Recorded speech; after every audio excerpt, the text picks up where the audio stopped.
नमस्कार प्रिय साथियों, मैं हूं सुरेश श्रीमाली। अवेकनिंग मंत्रा में आप सभी का बहुत बहुत स्वागत है। आज मैं जिस व्यक्ति की बात कर रहा हूं, जिस महान व्यक्तित्व की बात कर रहा हूं, जब ये बच्चे थे तो मां के साथ लेटे हुए बिस्तर से अचानक से उठकर जमीन पर जाकर सो गए। मां ने पूछा कि बेटा ये तुम क्या कर रहे हो? तो उस बालक ने कहा, मेरे अध्यापक ने आज मुझे कहा है कि बड़े बड़े ऋषि मुनि जमीन पर सोते थे और कठोर जीवन जीते थे। पिताजी ने भी उनकी बात सुनी तो कहा कि मात्र जमीन पर सोना ही पर्याप्त नहीं है, ज्ञान, संचय, सामाजिक और राष्ट्रीय सेवा में संलग्न होना भी आवश्यक है। अभी तुम छोटे हो, मां के पास जाकर सो जाओ, बड़े होने पर यह तीनों काम करना। इन्होंने पिता की सलाह को गांठ बांध लिया और कुछ सालों बाद आईसीएस की परीक्षा पास करने के बाद वे ऐशो आराम से अपना और अपनों का जीवन व्यतीत करा सकते थे।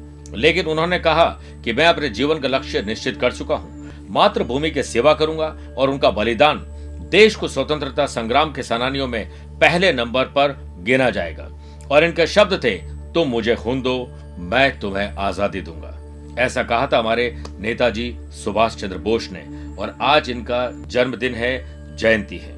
मेरे प्रिय साथियों, सिर्फ ये सोचना कि सुबह जल्दी उठकर आपको लक्ष्मी प्राप्त हो सकती है तो दूध वाला और अखबार बेचने वाला सबसे पहले करोड़पति बनता।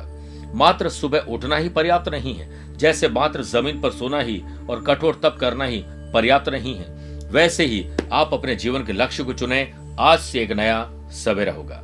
आज के लिए इतना ही। प्यार भरा नमस्कार और बहुत बहुत आशीर्वाद।